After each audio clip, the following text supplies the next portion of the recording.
인문학과 종교의 핵심, 즉 종교 인문학의 핵심은 저는 이제 고향 찾기라고 생각을 합니다. 물론 이제 다른 이제 그 선언이 있을 수가 있는데 제 나름대로 뭐 신학을, 종교를, 그다음에 인문학을 이렇게 공부하면서 결국은 고향 찾기가 아닐까 이런 생각을 하게 되는데, 그러면 이제 고향 찾기에 대해서 뭐 제가 이제 영화 관련 책을 한 뭐 4-5권을 이렇게 썼기 때문에 영화 이야기는 또 문학하고 같은 거예요, 그죠? 그래서 뭐 영화 이야기를 조금 하자면 고향 찾기는 제가 이제 로즈버드라고 이게 장미 꽃봉오리 이제 요 얘기를 제가 꼭 이제 하고 싶은데, 영화사에 있어서 최고의 영화를 오손 웰즈 감독의 시티즌 케인을 꼽습니다. 시민 케인. 그러니까 100대 영화 가운데 제일 넘버원이 바로 시민 케인인데, 이 영화에 보면은 지금으로 말하면 이제 조선일보 사주, 언론사 갑부, 엄청난 부를 소유했던 케인이 영화의 첫 장면에 침대에 누워가지고 오 로즈버드 하면서 꽤 죽습니다. 그러니까 엄청난 부자이고 권력을 가졌던 밤의 대통령인데, 이 케인이 죽으면서 했던 말이 로즈버드니까 이 로즈버드가 뭔지 찾는 게 바로 이 영화입니다. 계속해서 로즈버드를 찾는. 그래서 가장 잘 만든 영화가 로즈버드를 찾는 영화이기 때문에 다른 모든 영화도 그 영화의 로즈버드를 찾으면은 영화를 제대로 읽는 겁니다. 그래서 결국 알고 보니까 로즈버드는 뭐냐면 케인이 어린 시절 타고 놀던 눈썰매 상표 이름이 로즈버드였던 거예요. 그러면 케인이 이 영화의 핵심은 뭐냐면 케인이 온갖 부와 명예와 권력과 이런 것들을 다 누렸지만 결국은 죽을 때가 되니까 뭘 생각했냐면 어릴 때 뛰어놀던 그 고향을 생각한 거죠. 그 로즈버드가 뭘 상징하냐면 고향을 상징하는 겁니다. 저는 그러면 이 로즈버드 고향 찾는 것, 이게 케인, 이 시티즌 케인에서 나오는 핵심이면 인문학도 결국 고향 찾는 거 아니겠느냐. 우리 종교도 마찬가지예요. 그죠? 결국은 고향을 찾는 거고, 영화도 고향을 찾는 거고, 모든 것들은 다 고향을 찾는 게 아닐까 이런 생각을 하게 되죠. 그럼 로즈버드 이제 이야기하니까 뭐 제가 뭐 영화 이야기를 해서 좀 그렇긴 한데, 로즈버드는 영화에 나오는 핵심 사물입니다. 그래서 아까 케인 이야기를 할 때 보면은 이 눈썰매라고 이야기를 했죠. 그리고 이창동 감독의 박하사탕도 어떻게 보면은 고향 찾기라고 볼 수 있는데, 이 이창동 감독의 나오는 이 영화의 로즈버드도 저는 이제 손이라고 봅니다. 손. 다른 예를 들어 이 영화 여러분 보셨는지 모르겠는데, 순수했던 영호라는 청년이 강주에 가서 진압군으로 여고생을 잘못해서 총으로 쏴 죽여버리죠. 피 묻은 손을 보여줍니다. 살짝. 그 다음에 영호가 제대하고 난 다음에 타락합니다. 타락해가지고 형사가 되어서 뭘 하냐면 운동권 학생 이제 고문을 해요. 고문을 할 때 이 학생이 똥을 지립니다. 손에 피 묻은 게 아니라 똥 묻은 손을 이렇게 살짝 보여줘요. 그 다음에 영호는 이제 계속해서 타락하죠. 돈을 받는 손, 뭐 옆집 뭐 여자를 희롱하는 손. 그러다 결국은 순수했던 박하사탕 시절에 그 순수함을 찾기 위해서 나 돌아갈래 하면서 기찻길 앞에서 이렇게 자살하는 그런 장면인데, 결국 순수했던 손이 타락하는 그 내용이고, 결국은 영호도 돌아가고 싶은 것은 순수했던 고향으로 돌아가는 것.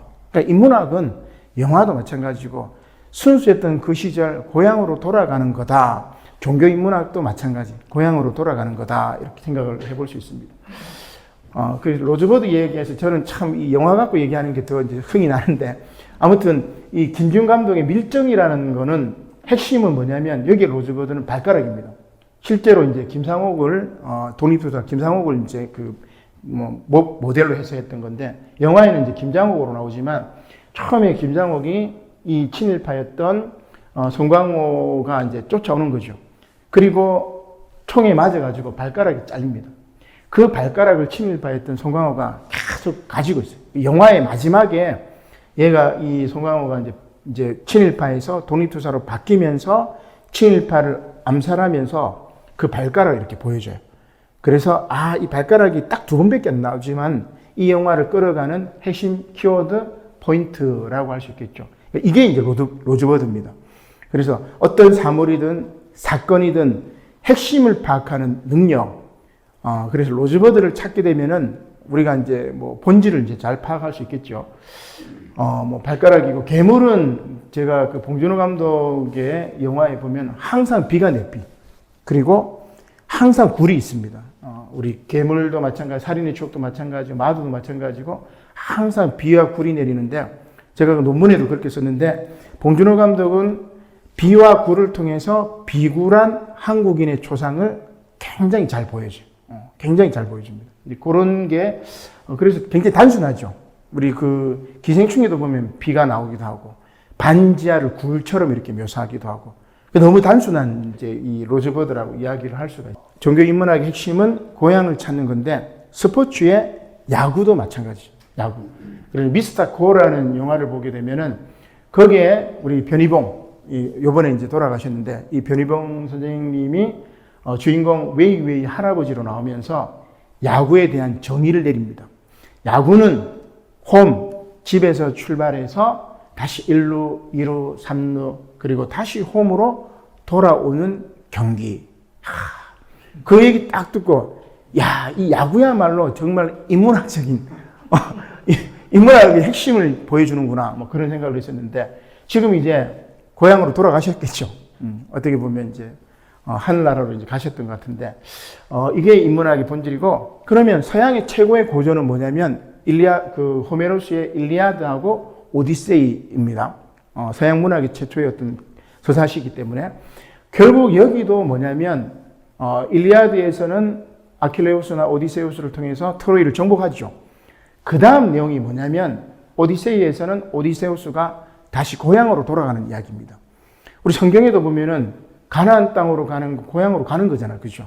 그러니까 우리는 결국 다 고향으로 돌아가는 것이 바로 이제 종교 인문학의 본질이라고 할 수가 있겠습니다. 오디세우스가, 이제 다시 고향으로 돌아가는 도중에 지옥인 하데스에서 예언자 테이레시아스를 만납니다. 물어봅니다. 내가 다시 고향으로 돌아갈 수 있느냐고. 그러자 이 예언자가 뭐라고 얘기하냐면 이런 이야기를 하죠. 그래, 오디세우스야. 오랜 시간이 걸리겠지만 넌 결국 이타카, 너의 고향으로 돌아가서 아내와 아들을 만날 것이다. 그러나 네가 아는 고향에 도착한 넌 다시 네가 아는 고향을 떠나야만 너의 진정한 고향으로 돌아갈 수 있을 것이다. 그 얘기를 해요. 이타카로 돌아가면 끝인데 거기가 진정한 고향이 아니다라는 이야기를 하는 거죠. 그래서 저는 진정한 고향이 그럼 뭘까? 하이마트가 뭘까? 이런 고민을 이제 하게 되었었고, 뇌과학적으로 얘기하면은 뇌가 형성된 어린 시절, 그때가 이제 고향에 가면 우리가 이제 친근하게 느끼잖아. 그죠?